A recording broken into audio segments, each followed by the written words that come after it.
The massive space station called Nexus Prime hung in empty space, like a giant metal city. Ships from dozens of different worlds docked at its many ports. Traders, smugglers, and killers all came here to make deals. But the most dangerous beings on the station were the mercenaries.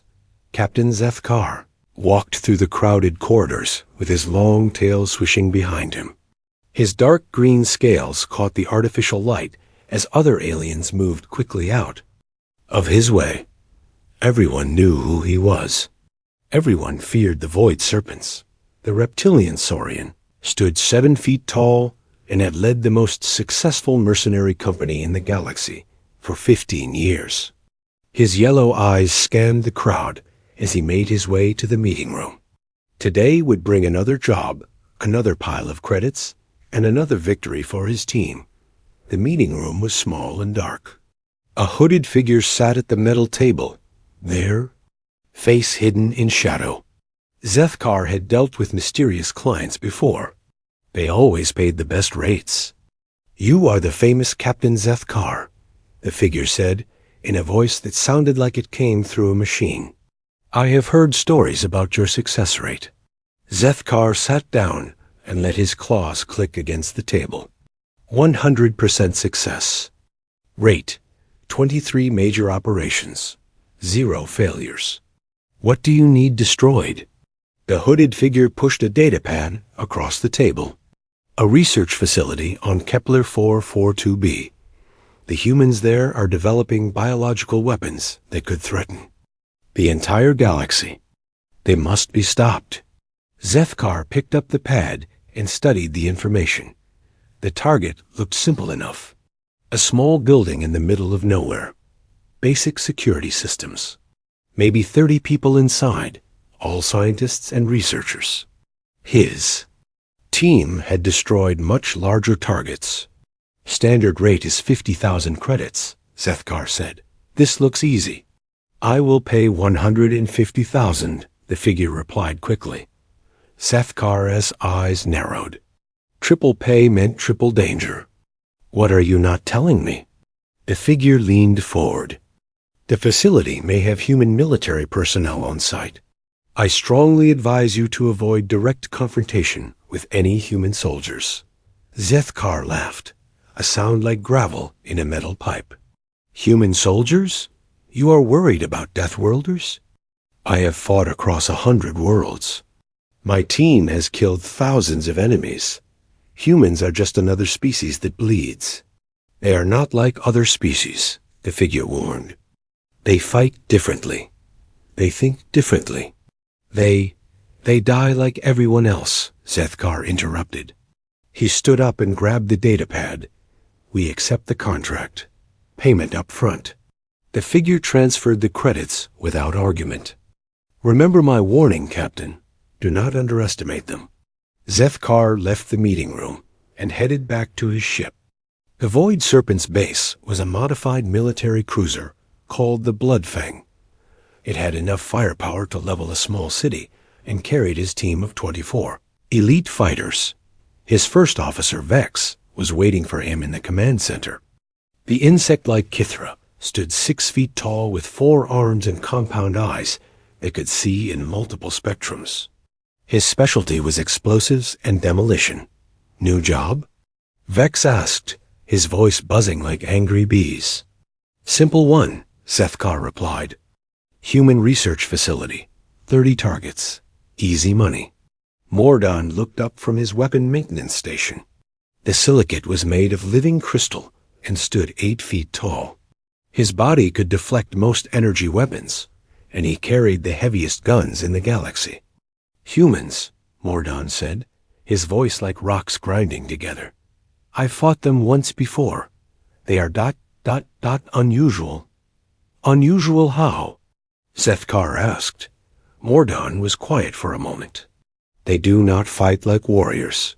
They fight like they are already dead, like they have nothing to lose." "Superstitious nonsense," Zethkar said. "They are mammals from a high-gravity world. They die when you shoot them, just like everyone else."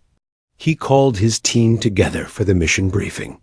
24 of the deadliest killers in the galaxy gathered in the main hold. Saurians, Kythera, silicates, and half a dozen other species. All of them veterans of countless battles. The target is a human research facility, Zethkar began. They are developing biological weapons.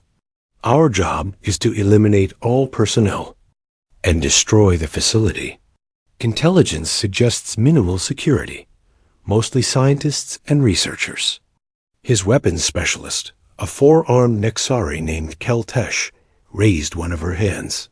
What about orbital defenses? None, Zethkar replied. The planet is on the frontier. No major military presence. This should be a simple strike mission. What? About the humans themselves? Asked Mordon. They are Deathworlders. Their home planet tried to kill them for millions of years. It made them ... different. Zethkar's tail lashed with annoyance. Different how? They have 2 arms, 2 legs, and 1 head. They breathe oxygen and bleed red blood. They are not magic. They adapt, Mordon said quietly. They take whatever they find and turn it into a weapon. They never give up. They never surrender. They fight until they win or until they die. Then we will make sure they die, Zethkar snapped. Prepare for departure. We leave in 1 hour. As his team scattered to make ready, Zethkar studied the intelligence reports again. The facility looked completely defenseless. A few automated turrets, some basic sensors, and a handful of security guards. The humans inside were listed as researchers, scientists, and support staff. No military personnel mentioned anywhere in the files. He scrolled through the personnel records. Dr. Amanda Reed, a biologist. Professor Mike Johnson, a chemist. Technician Sally Davis, a computer specialist. All civilians. All soft targets. There was one odd note in the files. The facility was officially listed as a joint research center, but the funding came from multiple sources, including some that were classified. That was strange, but not unusual for secret weapons research. Zethkar dismissed his concerns. His team was the best in the galaxy. They had the best weapons, the best armor, and the best training. They had never failed a mission.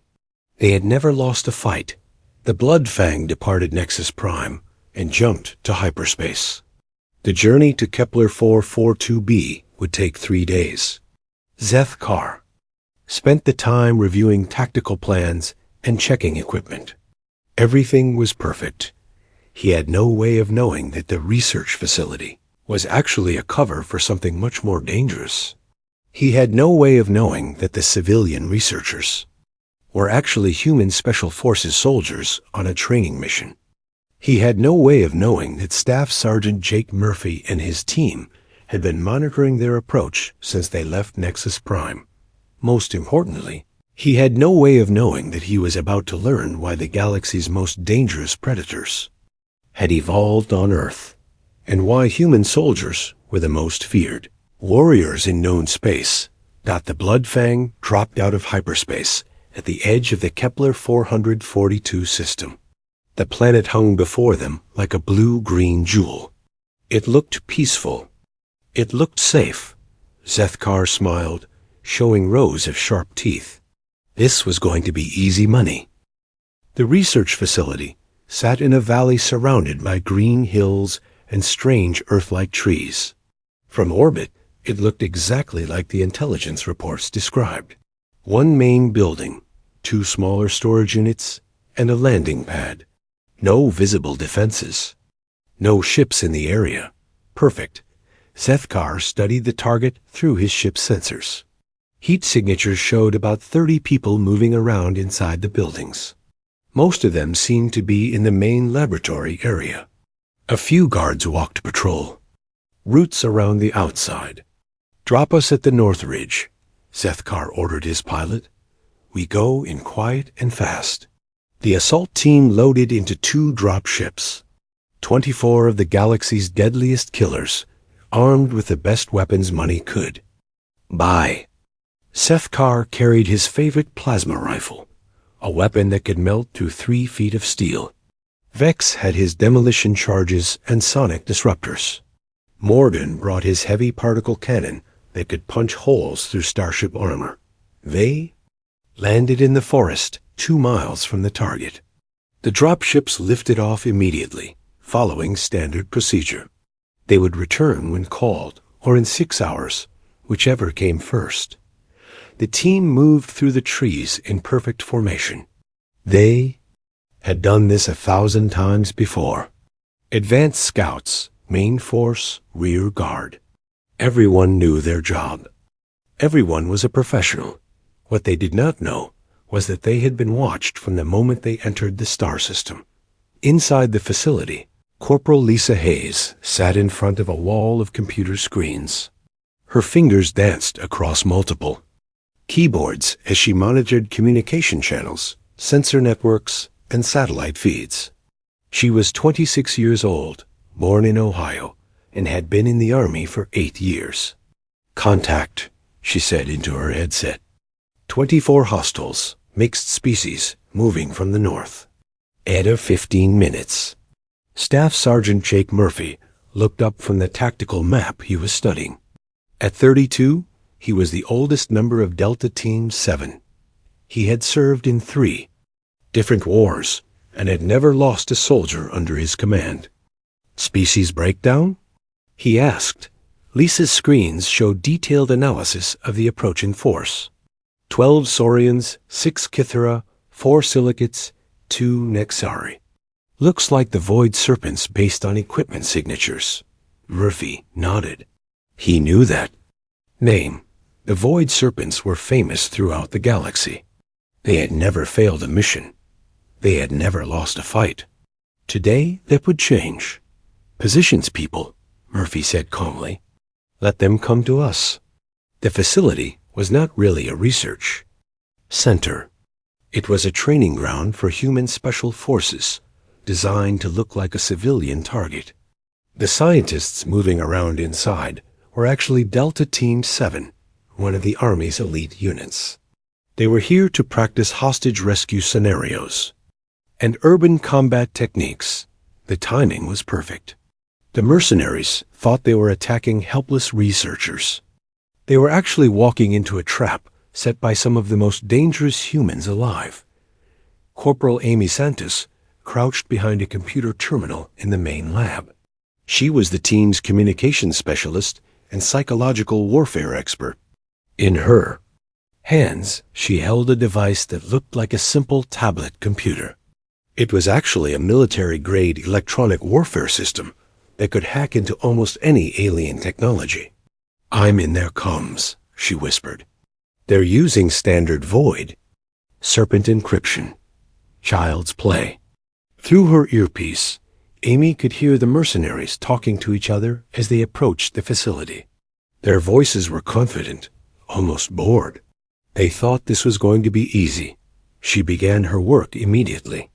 The first thing she did was plant false information in their tactical network. Security cameras that showed empty hallways when humans were actually hiding there.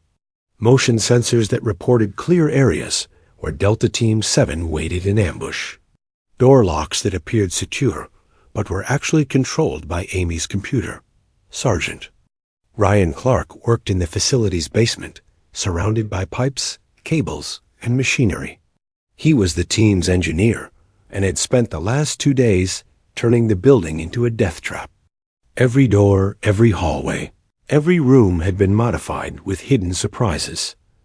Pressure plates under the floor tiles that would trigger flashbang grenades.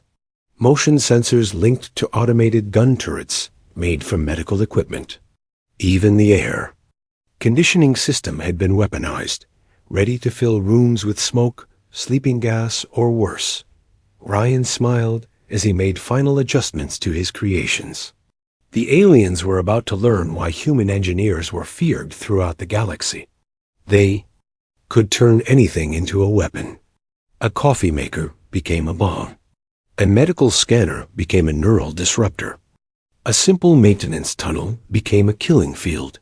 The void serpents reached the facility's outer fence. It was a basic chain-link barrier that any child could climb over. Too easy, Zethkar thought, but he dismissed his concerns. Sometimes the best targets were the ones that looked too good to be true. Vex used his sonic disruptor to cut through the fence without making a sound. The team slipped through the gap and spread out across the facility grounds. Still no sign of serious defenses. Still no indication that anyone knew they were there. What they did not see were the dozens of tiny cameras watching their every move. What they did not know was that every step they took was being recorded, analyzed, and transmitted to the humans waiting inside. Private Danny Martinez lay flat on his stomach in the tall grass near the main entrance. He was the team's youngest. Member at 22, but he had already proven himself in combat.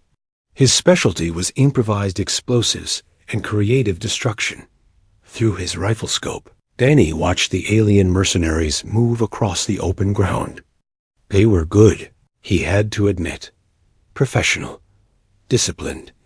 They moved like soldiers who had done this many times before. Too bad for them that humans were better. Danny's rifle was a standard military-issue weapon that could put a bullet through. A target at over a mile away. But today he was not planning to shoot anyone. Today he was the spotter, calling out enemy positions to his teammates. 4 tangos moving to the east entrance, he whispered into his radio. 2 more heading for the vehicle bay. Inside the facility, the trap was set. Kate Williams crouched in the ventilation shaft above the main laboratory. She was small for a soldier, only 5 feet 4 inches tall, but she was the most dangerous close combat fighter in the unit. Her knife had been in her family for 3 generations, and she knew how to use it. The aliens thought they were hunting scientists. They had no idea that the scientists were actually hunting them. Zethkar reached the main entrance and found it unlocked. Too easy again, but his team was committed now. They slipped inside the building and began their search. The hallways were empty. The lights were on. Everything looked normal. But something felt wrong. The air was too still. The silence was too complete. It felt like walking into a tomb. Thermal scans show multiple heat sources in the main lab, Vex reported. Looks like they're all gathered in one place. Perfect, Zethkar replied. We can finish this quickly. Amy Santos smiled as she listened to their conversation through her hacked communications link. They were walking exactly where she wanted them to go. Every step brought them deeper into the trap. The mercenaries moved down the main corridor toward the laboratory. Their weapons were ready. Their formation was perfect. They were confident and professional. They had no idea that human eyes were watching them from hidden cameras. They had no idea that human fingers were hovering over remote detonators. They had no idea that they were about to meet the deadliest predators in the galaxy. The laboratory door stood open in front of them. Inside, they could see people in white coats working at computer terminals. Scientists, researchers, soft targets. Zethkar raised his plasma rifle and prepared to give the order to attack. In a few seconds, this would all be over. The Void Serpents would claim another victory. He had no way of knowing that the scientists were actually soldiers wearing lab coats over body armor. He had no way of knowing that every person in that room was a trained killer. He had no way of knowing that he was about to discover why human special forces were the most feared warriors in known space. The trap was ready. The prey had arrived. Now the real hunt would begin. Zethkar moved his hand in a silent signal. The Void Serpents prepared to storm the laboratory.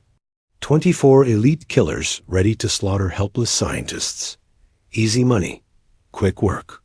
Another victory to add to their record. Then Vex disappeared. 1 moment the Kithara demolitions expert was checking his sonic charges at the laboratory door. The next moment he was gone. No sound, no flash of light. No sign of struggle. He simply vanished like smoke. The other mercenaries froze. Their compound eyes and heat sensors swept the corridor, looking for threats. Nothing. The hallway was empty. The air was still. The only sound was their own breathing. "Vex, report." Zethkar hissed into his communicator. Silence. "Vex, respond immediately." Still nothing. Mordun raised his massive particle cannon and scanned the area with his crystal-enhanced vision. No energy signatures, no movement, no trace of combat. "He was right here," said Keltesh, her 4 arms holding different weapons. "I saw him 2 seconds ago." Jake Murphy watched from the shadows 30 feet away. His adaptive camouflage suit bent light around his body, making him nearly invisible. The alien had never seen him coming. The knife between the ribs had been quick and silent, professional. Murphy smiled grimly as he listened to the confusion in the mercenaries' voices. They were used to fighting enemies who attacked with guns blazing and battle cries. They had never faced humans who preferred to kill quietly, efficiently. Without drama. He dragged Vex's body into a maintenance closet and sealed the door. Then he reached into his pocket and pulled out a small piece of metal. It was just ordinary steel, the kind used to make knives and tools on Earth. But to the aliens, it would be a message. Murphy placed the steel fragment where Vex had been standing. Then he melted back into the shadows to wait for the next opportunity. The mercenaries found the metal 5 minutes later. They stared at it like it was a poisonous snake. "What is it?" asked one of the Saurians. Mordun knelt down and examined the fragment with his crystal sensors. Iron-carbon alloy, primitive earth metal, a calling card. Fear began to creep into the aliens' voices. They had heard stories about human soldiers who left tokens beside their victims. Ghost warriors who killed without being seen. Predators who hunted other predators. "Spread out," Zethkar ordered. Full combat formation, weapons hot. But spreading out was exactly what the humans wanted them to do. Ryan Clark sat in the basement, watching his computer screens with satisfaction. Every corridor in the building was equipped with hidden cameras. Every room had sensors that could track movement, body heat, and even heartbeat patterns. The facility had become a hunting ground, and the humans knew exactly where their prey was at all times. "Target Alpha is moving toward the East Wing," Ryan reported through his headset. "Target Beta is heading for the stairs." Amy Santis worked her electronic magic from the main computer center. She had complete control over the building's systems. Lights flickered on and off to confuse the mercenaries. Doors opened and closed. At random, air vents made strange noises that sounded like footsteps or whispers. But her real masterpiece was psychological. Amy had hacked into the aliens' personal communication devices during their approach.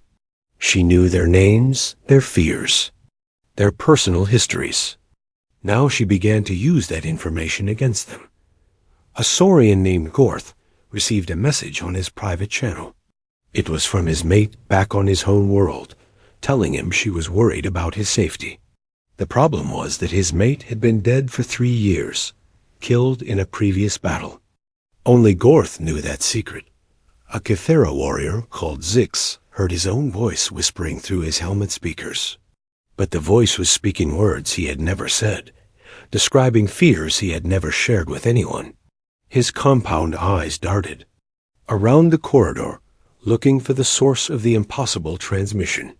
"They are inside our heads," Mordun said, his crystal body flickering with nervous energy. "The humans have weapons we do not understand." The mercenaries were right to be afraid. Humans had spent thousands of years learning to kill each other with maximum efficiency.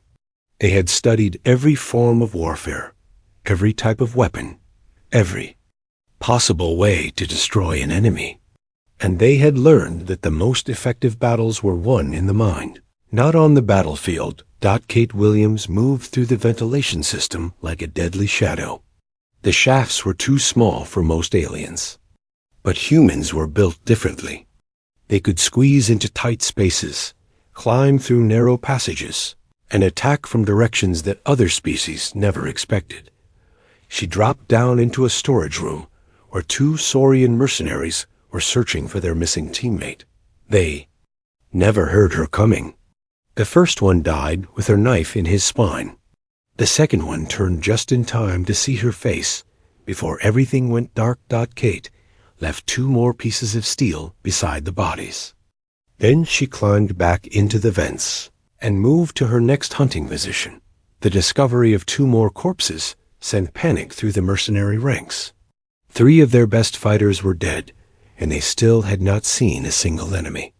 The humans were like ghosts, striking without warning and vanishing without trace. "This is impossible," Zethkar snarled. "We are the Void Serpents. We do not lose fights to primitive mammals." But primitive was exactly the wrong word to describe human warfare. Humans had evolved on a planet that tried to kill them every single day. They had learned to fight everything from tiny viruses to massive predators. They had survived ice ages, volcanic eruptions, asteroid impacts, and countless other disasters. Most importantly, they had learned to fight each other. For thousands of years, humans had waged war against other humans. They had perfected the art of killing their own species, which happened to be one of the most dangerous species in the galaxy. Danny Martinez proved this point when he encountered a group of 4 mercenaries in the vehicle bay. They had superior numbers, better armor, and more advanced weapons. It should have been an easy fight for them, but Danny had something they did not understand. He had human creativity. The young soldier had spent an hour preparing his surprise. Using nothing but spare parts from the facility's maintenance shop, he had built a series of improvised explosive devices. A pressure cooker filled with metal, fragments, a car battery connected to industrial chemicals. Even a simple fire extinguisher turned into a directional weapon. When the aliens entered the vehicle bay, Danny triggered his traps in sequence. The first explosion stunned them. The second one filled the air with choking smoke. The third one brought down part of the ceiling, trapping 2 of them under debris. The survivors tried to retreat, but Danny was waiting for them with his rifle. 2 quick shots, 2 dead aliens. Another piece of steel left behind is a calling card. The mercenaries began to break under the psychological pressure. They had never faced an enemy like this. These humans did not fight like civilized warriors. They fought like the apex predators they were, using every advantage, exploiting every weakness, showing no mercy, and asking for none. "We need to leave," said one of the Saurians. "This is not a normal combat situation. We cannot leave," Zethkar replied. "The contract requires complete elimination of all targets." "What targets?" Mordon asked. "We have not seen a single scientist. Only death and shadows and pieces of metal." That was when they realized the truth.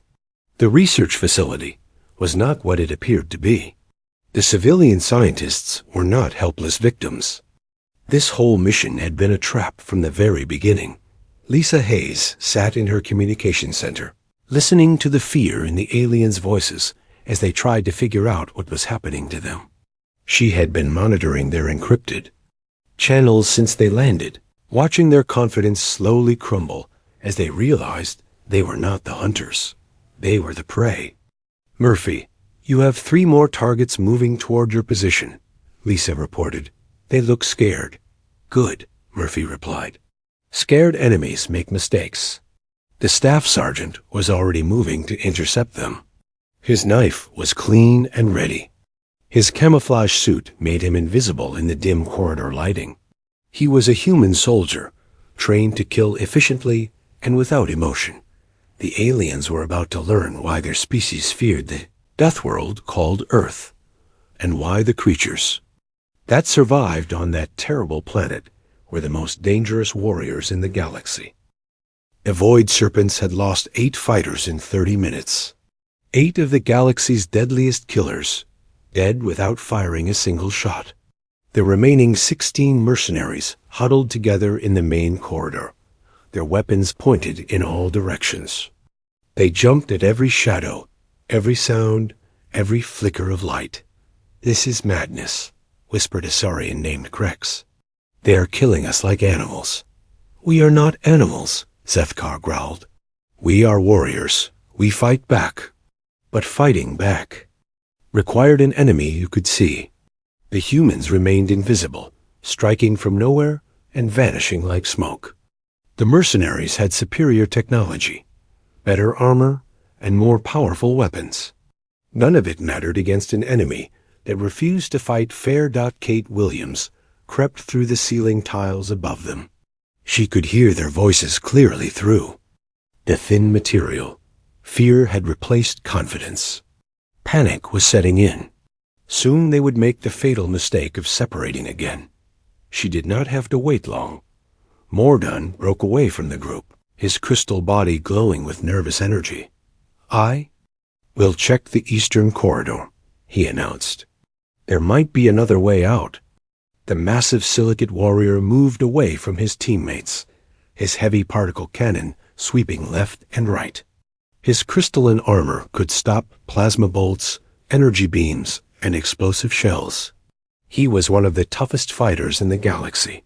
But his armor had been designed to fight other aliens, not humans. Kate dropped silently from the ceiling behind him. Her combat knife was a simple steel blade, passed down through 3 generations of her family. It had killed enemies on a dozen different worlds. Today it would claim another victim. The knife found the microscopic gap between 2 crystal plates, the place where Mordun's armor flexed when he moved. Kate had studied silicate biology for years. She knew exactly where to strike. The blade slipped between the crystals and found the soft neural cluster underneath. Mordun froze as his nervous system shut down. His massive body crashed to the floor like a falling mountain. Kate placed another piece of steel beside the corpse and melted back into the shadows. The sound of Mordun's fall echoed through the air, building like thunder. The remaining mercenaries rushed to investigate, only to find their strongest fighter dead with no sign of his killer. The piece of metal beside his body seemed to mock them. "How did they kill him?" asked Keltesh, all 4 of her arms shaking. His armor was rated for military-grade weapons. Zethkar examined the body with growing horror. There was only one small wound, barely visible between the crystal plates. But it had been placed with surgical precision, hitting the exact spot that would cause instant death. "They know our biology," he said quietly. "They have studied us. They know exactly how to kill each species." The truth was even worse than he imagined. Humans had been fighting alien species for 50 years. They had captured enemy soldiers, dissected their bodies, and learned every possible weakness. Earth's military had detailed files on the anatomy of every known species in the galaxy. Danny Martinez proved this point when he encountered 2 Kithara warriors in the facility's workshop. The insect-like aliens had excellent hearing and could see in multiple light spectrums. Their natural armor was tough enough to stop most projectiles, but Danny had something better than projectiles. He had human ingenuity. The young soldier had spent his time in the workshop building new weapons from spare parts. A simple radio had become an ultrasonic transmitter. A medical scanner had been converted into an electromagnetic pulse generator. Even a coffee maker had been turned into a chemical weapon dispenser. When the Kithara entered the workshop, Danny activated the ultrasonic transmitter. The sound was too high for human ears to detect, but it hit the aliens like a physical blow. Their sensitive hearing organs overloaded, sending waves of pain through their nervous systems. While they writhed in agony, Danny triggered the electromagnetic pulse. The aliens' internal bioelectric systems went haywire. Their compound eyes flickered and dimmed. Their motor control failed. The chemical weapon finished the job. Danny had mixed ordinary cleaning supplies into a gas that attacked the aliens. Respiratory systems. In seconds, both Kithra were dead. 2 more pieces of steel joined the growing collection of human calling cards. Amy Santos worked her psychological warfare from the computer center. She had complete access to the mercenaries, personal files, their communication history, and their psychological profiles. Now she used that information to break their minds. She sent fake distress calls through their communication system. Dead teammates seemed to cry for help from empty rooms, luring the survivors into ambushes. She played recordings of their own, voices describing their worst fears and darkest secrets. Most terrifying of all, she began speaking to them in their native languages. Languages that no human should know. Words that came from their home worlds, spoken with perfect accents and complete understanding. "Hello, Zethkar," Amy's voice whispered through his helmet speaker in perfect Saurian. "Your clutch mother would be ashamed to see you now, running like a hatchling from shadows." Zethkar ripped off his helmet and threw it against the wall. "How do they know our languages? How do they know our names?" The answer was simple but terrifying. Humans collected information the way other species collected weapons. They studied every culture, learned every language, and memorized every custom. Knowledge was power, and humans had made themselves the most knowledgeable species in the galaxy. Ryan Clark demonstrated another aspect of human warfare from his basement control center. He had turned the entire facility into a weapon, using nothing but standard building materials and creative engineering. He triggered a series of pressure plates in the North Corridor, releasing a cloud of what looked like harmless steam.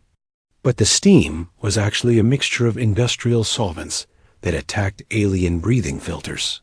3 Saurians collapsed as their air supply turned toxic dot in the East Wing. He activated modified fire suppression systems that sprayed a foam containing Earth bacteria. The microorganisms were harmless to humans, but deadly to aliens who had never developed immunity to Earth-based diseases. The facility's lighting system became a weapon when Ryan programmed it to flash in patterns that induced seizures in Nexari nervous systems. The climate control released pheromones that triggered panic responses in Kithara brain chemistry. "Engineering is just another form of warfare," Ryan said quietly, as he watched his creations eliminate enemy after enemy. "And humans are the best engineers in the galaxy." The mercenaries were learning why humans were called Deathworlders. Earth had tried to kill them with everything from viruses to volcanoes. They had survived by becoming the most adaptable, creative, and ruthless species that evolution had ever produced. Jake Murphy appeared behind a group of 4 aliens who thought they had found a safe position near the facility's rear exit. His camouflage suit made him invisible until he chose to reveal himself. By then it was too late. The first alien died before he knew Murphy was there. The second one turned just in time to see the knife coming. The third one actually managed to raise his weapon before Murphy's blade found his throat. The fourth one ran, but humans were pursuit predators. Murphy caught him before he reached the door. 4 more pieces of steel marked the locations where they fell. The remaining mercenaries were no longer an elite fighting force. They were frightened animals, jumping at shadows and shooting at empty air. Their superior technology had become useless against an enemy that fought without rules or honor. "We have to surrender," said one of the surviving Saurians. "Maybe they will show mercy." Zethkar laughed bitterly. "Mercy? From Deathworlders? They are apex predators. They do not show mercy to prey." Lisa Hayes confirmed his fears when she hacked into their communication system one final time. Her voice came through their speakers in perfect Galactic standard, calm and professional. "Attention, Void Serpents. You have 30 seconds to lay down your weapons and surrender. This is your only warning." The aliens looked at each other with desperate hope. Maybe the humans would accept their surrender. Maybe they could still survive this nightmare. But Jake Murphy's voice followed immediately after, cold and emotionless. Negative, no prisoners. Mission parameters require complete elimination of all hostiles. The mercenaries realized with growing horror that the humans had never intended to take prisoners. This was not a battle. It was an extermination. The humans were not trying to defeat them. They were trying to kill them all. Every single one of them. The galaxy's most feared mercenary company was about to learn why human soldiers were the most dangerous predators in known space, and why the creatures that had survived on the Deathworld called Earth were the ultimate warriors. 6 mercenaries remained alive out of the original 24. 6 terrified aliens huddled together in the facility's central laboratory, surrounded by the bodies of their fallen comrades. Every shadow might hide a human killer. Every sound might be their last warning. Seth Carr made the decision that would seal their fate. "Lock down this room," he ordered. "Seal all the doors. Call for extraction." The surviving aliens worked frantically to barricade the laboratory. They welded the doors shut with plasma torches. They blocked the windows with metal furniture. They cut holes in the walls to create firing positions. Within minutes, they had turned the room into a fortress. "Extraction request sent," reported the team's communication specialist. "Bloodfang will arrive in 2 hours." Seth Carr smiled grimly. 2 hours. They just had to survive for 2 hours. The humans might be clever, but they could not get through sealed doors and armored walls. The laboratory was their safe zone. He had no idea that he had just trapped his team in a tomb. Jake Murphy watched the aliens seal themselves in through hidden cameras mounted in the laboratory ceiling. His weathered face showed no emotion as he studied their defensive positions. The mercenaries thought they were safe. They were wrong. "Phase 2, Murphy said into his radio. "Begin the siege." The humans did not attack the laboratory directly. That would have been the alien way of fighting, using superior firepower to blast through defenses. Humans had learned different lessons. During their long history of warfare, they had learned patience. Ryan Clark cut the power to the laboratory from his basement control center. The lights went out instantly, plunging the aliens into darkness. Emergency power kicked in a few seconds later, but the message was clear. The humans controlled everything in this building. "They can cut our power," said one of the Saurians nervously. "What else can they control?" As if to answer his question, the air conditioning shut down. Then the water supply stopped flowing. The laboratory's communication system went dead. One by one, the aliens lost contact with the outside world. Amy Santis began her psychological assault immediately. She used the building's speaker system to play sounds that attacked each species' nervous system. High-pitched whines that caused headaches in Saurian brains. Low-frequency rumbles that disrupted Kithira balance organs. Electromagnetic pulses that interfered with Nexari thought patterns. But the worst torture was the silence between attacks. Long minutes of nothing, where the aliens could hear their own breathing and the beating of their hearts. They jumped at every small noise, spun around at every shadow, pointed their weapons at empty air. "Make it stop," whispered a young Kithra warrior. "Please make it stop." But it would not stop. Humans had perfected the art of breaking their enemies without firing a shot.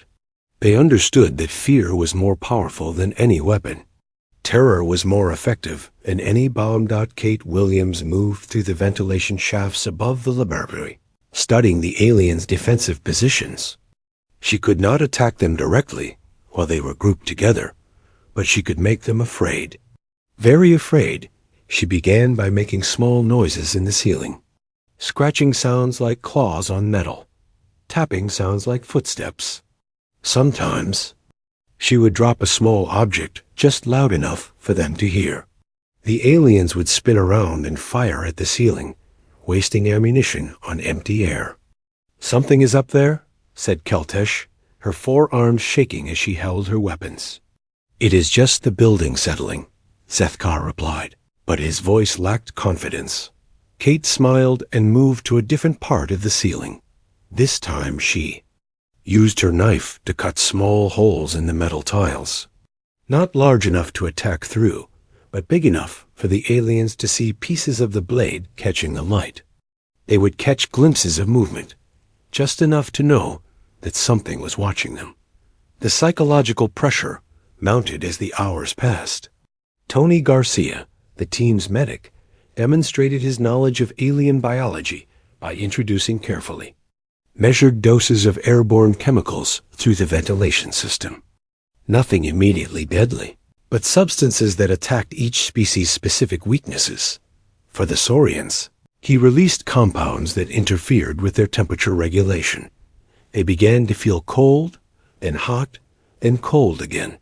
Their scales started to change color with stress, making them easy targets for their own paranoia.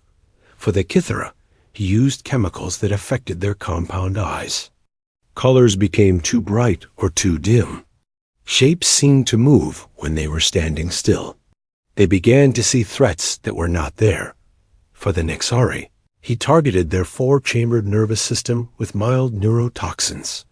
Not enough to kill them, but enough to cause tremors, confusion, and difficulty concentrating. Their perfect aim became shaky. Their quick reflexes slowed down. "We are being poisoned," said one of the Saurians as he noticed his vision blurring. "Not poisoned," Tony's voice came through the laboratory speakers. "Just softened up. We know exactly how much to use without killing you too quickly." The aliens realized with growing horror that the humans were not trying to kill them fast. They were being slowly broken down, physically and mentally, like prey being prepared for slaughter. Danny Martinez worked in the room below the laboratory, placing shaped charges against the support beams. He was not planning to blow up the building. That would be too quick, too merciful. Instead, he was going to make the aliens think the building might collapse at any moment. He triggered small explosions in the basement, just enough to shake the laboratory floor. Dust fell from the ceiling. Light fixtures swayed back and forth. The aliens felt the building tremble beneath their feet. "The structure is failing," said Zethkar, trying to maintain leadership despite his growing fear. "They are trying to bring down the building." "Why do they not just shoot us?" asked a Kithara warrior. "Why this slow torture?" Lisa Hayes answered through the speakers, her voice calm and educational. "Because this is how humans fight. We do not just kill our enemies. We break them first. We make them understand what it means to be prey." The aliens began to crack under the psychological pressure. One of the Saurians started shooting at shadows in the corners. A Kithara warrior began talking to himself in his native language, reciting what sounded like prayers. The youngest Nexari curled up in a corner and refused to move. "They are not warriors," said Keltesh, her voice shaking. "They are monsters." "No," Jake Murphy's voice came through the speakers. "We are humans. We evolved on a planet that tried to kill us every single day. We learned to survive by becoming the most dangerous predators in the galaxy. You made the mistake of hunting us. Now you know why that was a bad idea." The siege continued for hours. The aliens grew weaker as the chemicals affected their systems. Their ammunition ran low as they fired at imaginary threats. Their water and food supplies were gone. Their communication equipment was dead. Most importantly, their spirit was broken. The galaxy's most feared mercenaries had been reduced to frightened animals, jumping at shadows and waiting for death. 1 hour until extraction, Zethkar announced. But his voice sounded hollow. He was no longer sure that rescue would come. He was no longer sure of anything. Amy Santos had one final psychological weapon to deploy. She had been saving it for this moment, when the aliens were at their weakest point. "Attention, void serpents," she said through the speakers. "I have something to tell you about your extraction." The aliens looked up hopefully. Maybe their ship was coming early. Maybe rescue was closer than they thought. "We destroyed your ship 3 hours ago," Amy continued in the same calm voice. "The Bloodfang is space debris now. No one is coming to save you." The lie was perfect because it sounded completely believable. The aliens had no way to verify the truth. Their communication equipment was dead. Their sensors were offline. For all they knew, their ship really was gone. That was when the last of their hope died. They were trapped in an alien building, surrounded by invisible killers, with no chance of rescue. The realization hit them like a physical blow. One of the Saurians threw down his weapon and began to cry. A Kithra warrior started clawing at the sealed door, trying to escape. The remaining aliens looked at each other with despair. In their eyes, they had been the hunters. Now they were the hunted. And the creatures that had hunted them were the apex predators of the galaxy. The humans were ready for the final phase of their operation. The mercenaries had been broken mentally and physically. Now it was time to finish what they had started. The laboratory had become a tomb, and the aliens inside were already dead. They just did not know it yet. The end came not with explosions or gunfire, but with silence. Jake Murphy stood outside the sealed laboratory door and checked his watch. 6 hours had passed since the aliens had locked themselves inside.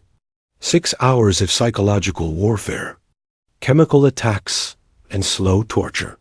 The mercenaries inside were no longer fighting soldiers. They were broken animals waiting to die. "Phase 3, Murphy said into his radio. "Time to finish this."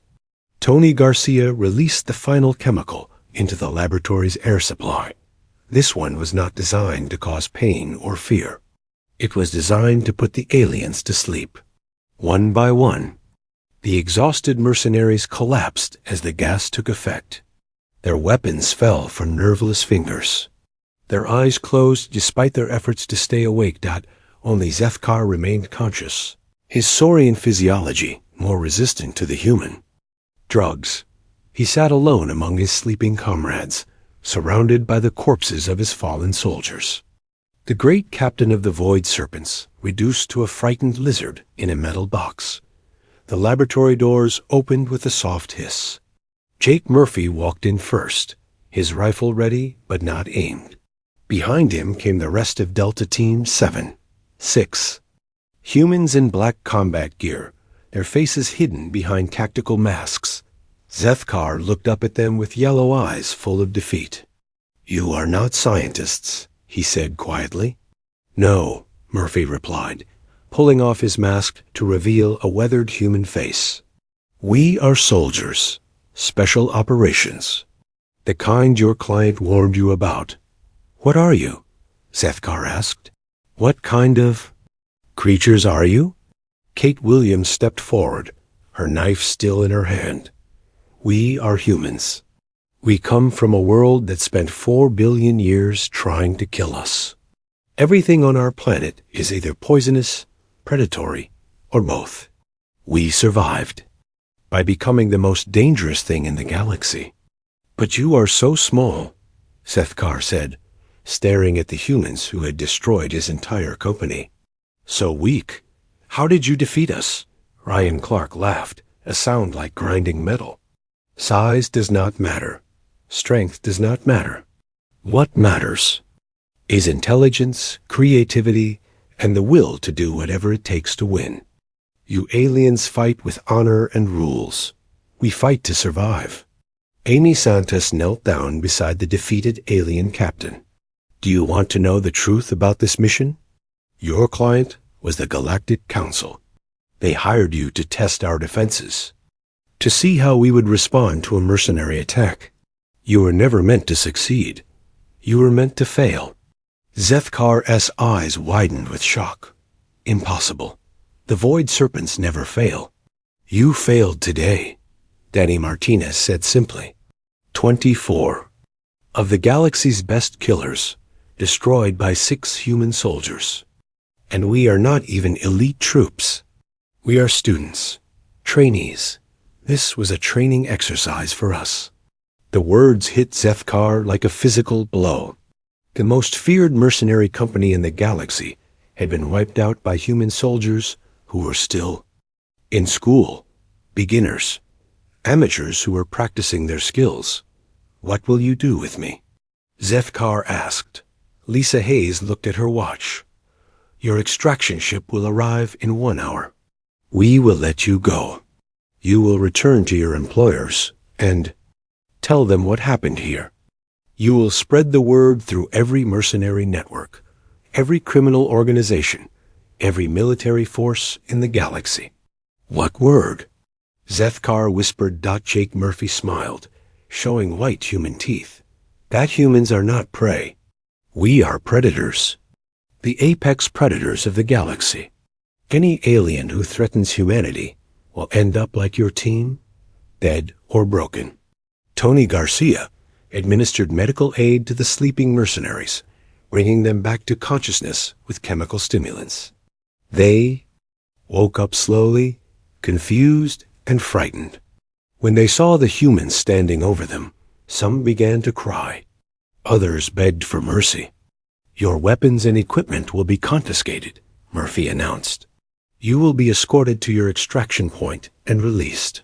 Tell your clients that Earth's defenses are stronger than they imagined.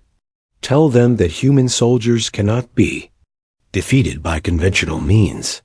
The broken mercenaries were led outside like prisoners. They moved slowly, their heads down, their spirits crushed. The proud warriors who had landed 6 hours earlier were gone. In their place were frightened survivors who had seen the face of true death. The extraction ship arrived exactly on schedule, a sleek alien vessel that landed near the facility. The pilot was shocked to see only 6 survivors out of 24. Elite fighters. He helped the wounded mercenaries aboard, asking no questions. Zethkar was the last to board. He turned back to look at the human facility one final time. It looked so innocent, so harmless. Just a small building in a quiet valley. No one would ever guess that it contained some of the most dangerous killers in the galaxy. "Remember our message," Jake Murphy called out as the ship prepared to leave. "Humans are not to be underestimated. We are the children of a death world, and we fight like it." The ship lifted off and disappeared into space, carrying its cargo of broken aliens back to civilization. Within days, the story would spread through every mercenary network in the galaxy. The Void Serpents, destroyed by human special forces. 24 elite killers, eliminated by 6 soldiers who were still in training. The tale would grow in the telling. Some versions would say the humans used impossible weapons. Others would claim they could become invisible at will. A few would insist that Earth soldiers could kill with a single touch. All of the stories would miss the real truth. Humans were dangerous not because of magic or superweapons, but because they were the products of the most hostile planet in the galaxy. 4 billion years of evolution had created the perfect predators. They were intelligent enough to use advanced technology, creative enough to turn anything into a weapon, and ruthless enough to do whatever was necessary to win. But the most important lesson was psychological. Humans did not just fight to defeat their enemies. They fought to break them, to make them understand their place in the food chain. They were apex predators in a galaxy full of prey animals. 6 months later, Zethkar sat in a cantina on a distant space station, drinking alien alcohol and trying to forget. His scales had never regained their proper color. His hands shook when he held a weapon. He jumped at unexpected sounds and saw human faces in every shadow. A young Kithara warrior approached. His table, eager to hire the famous Void Serpents for a simple job. "Easy money," he said. Just a small human outpost that needed to be eliminated.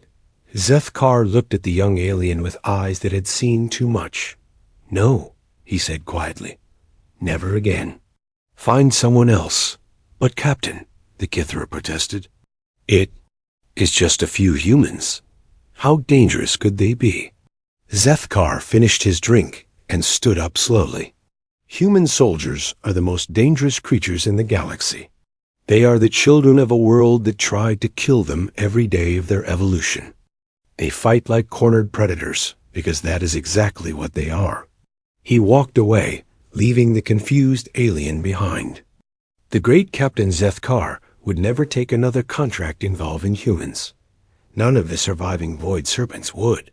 They had learned a lesson that would stay with them for the rest of their lives.